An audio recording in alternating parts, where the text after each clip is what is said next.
अभी हम लोगों ने हल्दीराम का प्रोग्राम किया था भाई साहब, बीकानेर गए थे हम लोगों ने, हल्दीराम का प्रोग्राम किया, टॉप क्लास प्रोग्राम हुआ, इतना टॉप क्लास प्रोग्राम हुआ, जो पेमेंट तय थी वो तो हुई हुई, उन्होंने बाद में 2-2 किलो काजू कतली उड़ दी, इतना। उसके बाद हमने प्रोग्राम किया रेमंड वालों का, टॉप क्लास प्रोग्राम, जो प्रोग्राम में पेमेंट होनी थी वो तो हुई हुई, उन्होंने बाद में सूट के कपड़े उड़ दिए जो पहन के आया हमें। उसके बाद में हमने करा प्रोग्राम टाइटन वालों का, टॉप क्लास प्रोग्राम, जो पेमेंट तय थी भाई साहब वो तो हुई हुई, साथ में टाइटन की घड़ी सबको दी। उसके बाद प्रोग्राम किया मैंने बाटा वालों का, जो पेमेंट तय थी वो तो मिली, जूते और पड़े नहीं भाई साहब, मिले हमें मिले।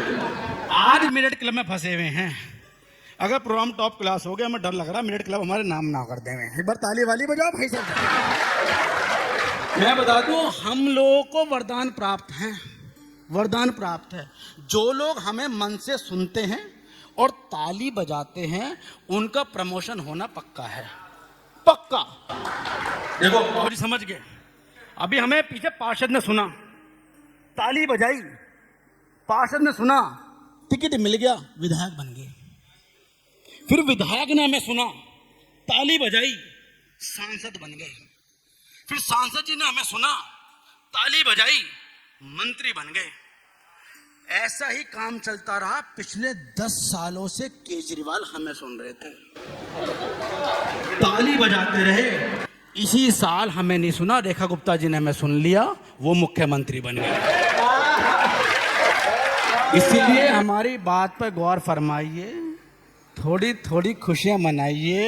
हम यहाँ सुना रहे हैं, प्रमोशन पाइए, हम सुनाते जाएंगे, हाथ उठाइए और तालियां बजाइए। हम तो आनंद करेंगे भाई साहब। वो अमित जी कह रहे हैं सब लोग ऐसे ही आए हैं, आप कोट पहन के क्यों आए हो? गर्मी हो रही है, कोट पहन के आए हैं। मैंने बोले कोई दिख रहा तुम्हें कोट पहना हुआ? मैंने कहा जी कवि कौन है? मैं हूँ, मैं बताऊंगा कोट पहन के क्यों आया हूँ। लगे सही बात मैंने कही है तो अपने हाथ खोलेंगे। तब मैंने कहा कि महबूबा की दी हुई एक चोट पहनकर आया हूं, कि महबूबा की दी हुई। सर सबके यहाँ पे ड्रम ना बट रहे, कुछ लोग हैं चोट खाए हुए बैठे हुए हैं, कुछ लोग ऐसे भी चोट खा के बैठे हुए हैं। तब कहता हूं कि महबूबा की दी हुई एक चोट पहनकर आया हूं, या यूं समझो एक बादल की ओट पहनकर आया हूं। और सुना है मैंने ये मेरठ क्लब वाले हैंडसम को देते ताली, इसीलिए मैं गर्मी में भी कोट पहनकर इसीलिए मैं गर्मी में भी कोट पहनकर आया हूं। भाई साहब हम तो हंसने हंसाने के लिए आए हैं, हमें जितना समय मिला है उतना हम हंसाएंगे, उसके बाद आप जानो आपको काम जाने है। पहला हंसाने के लिए मैं चाहता हूं जो पेशे से अध्यापक हैं, लेकिन जब हंसाने की बात आती है तो उन्होंने शायद ही कोई टीवी चैनल ऐसा हो जिस पर उन्होंने अपनी उपस्थिति ना डाली हो। आप YouTube खोलिए, Instagram खोलिए, Facebook खोलिए और डाल दीजिए स्वदेश यादव, तो जो आपको दमकता चेहरा दिखाई देगा वो आपको यहीं बैठा हुआ दिखाई दे रहा है।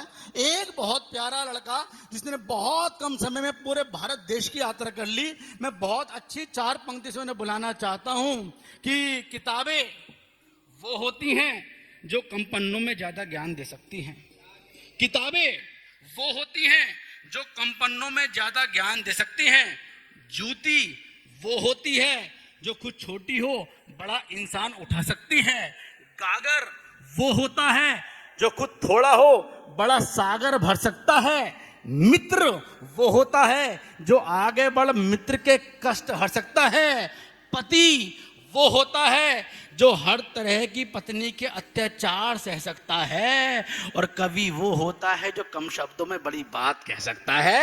या जोरदार ताली बजाइए आप स्वदेश। बहुत अच्छा आप सुन रहे हैं। मेरठ क्लब के सभी लोगों को प्रणाम करता हूं, और 4 पंक्तियों में देखिएगा सीधे सीधे क्या करता हूं, 4 पंक्तियों में आप तक पहुंचाता हूं। स्वागत है कि हौसला टूटा बंधाने के लिए आया हूं मैं, हौसला टूटा बंधाने के लिए आया हूं मैं, फूल कांटों में खिलाने के लिए आया हूं मैं, और राह की दुश्वारियों ने छीन ली मुस्कान गर, पोंछ कर आंसू हंसाने के लिए आया हूं मैं, पोंछ कर आंसू।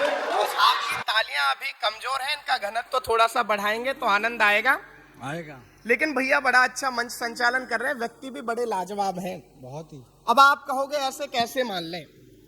हुआ क्या, अभी हम लोग एक कवि सम्मेलन से आ रहे थे, रास्ते में मेरा स्कूल पड़ा। मैंने भैया से कहा भैया एक काम करते हैं, मैं सरकारी स्कूल में मास्टर हूँ एक में, मैंने कहा भैया स्कूल में अटेंडेंस लगाता हुआ चलता हूँ। भैया ने कहा ठीक है कोई बात नहीं।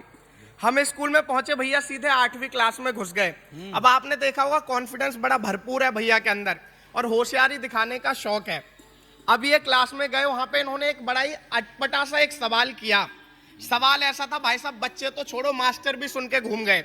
अब क्या सवाल था आप लोग भी सुनेंगे तो आनंद लेंगे। इन्होंने जाके सवाल किया, बोले बच्चों बताओ एक हवाई जहाज दिल्ली से उड़ा और मुंबई तक पहुंचने में अगर उसे 2 घंटे लगे तो मेरी उम्र कितनी है? अब भाई साहब सबका दिमाग घूम गया, किसी को समझ नहीं आया, लेकिन उन्होंने फिर रिपीट किया, बोले सब बताओ कि अगर एक हवाई जहाज दिल्ली से उड़ा और मुंबई तक पहुंचने में अगर उसे 2 घंटे लगे तो मेरी उम्र कितनी है?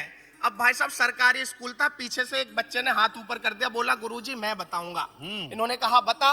बोला गुरुजी आपकी उम्र है 40 साल। अब भाई साहब इतना सुनना था, ये घूम गए कि भाई साहब इसे पता कैसे लगा। इन्होंने कहा बेटा तूने बताया तो बिल्कुल ठीक है, मेरी उम्र 40 साल ही है, लेकिन तेरा क्या मेथड है, तेरी क्या कैलकुलेशन है, तूने पता कैसे किया कि मेरी उम्र 40 साल है? अब कहीं बच्चे का उत्तर आप तक पहुंचे तो आगे से पीछे तक तालियां उठाना।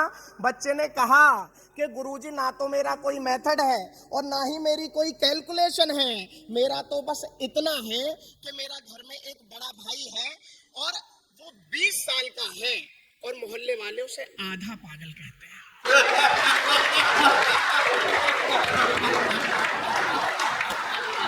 तो ये स्थिति भैया की है।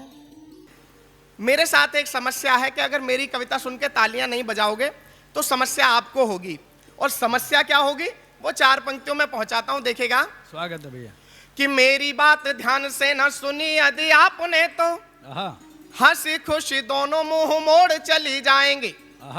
कि मेरी बात ध्यान से न सुनी यदि आपने तो हंसी खुशी दोनों मुंह मोड़ चली जाएंगी। और कितना भी रोकने का करिए प्रयास किंतु कसमों व वायदों को तोड़ चली जाएंगी। और पहले ही बता रहा हूं बाद में ना कहिएगा, कि पहले ही बता रहा हूं बाद में ना कहिएगा, नाता किसी दूसरे से जोड़ चली जाएंगी। और कविता पे मेरी ना बजाई ताली आपने तो प्रेमिका व बीवी दोनों छोड़ चली जाएंगी। कविता पे मेरी बहुत बहुत धन्यवाद। फ्लो में कुछ ऐसे लोग भी तालियां बजा रहे हैं जिनकी ना प्रेमिका है ना ही घरवाली है, लेकिन उनके लिए धन्यवाद देता हूं।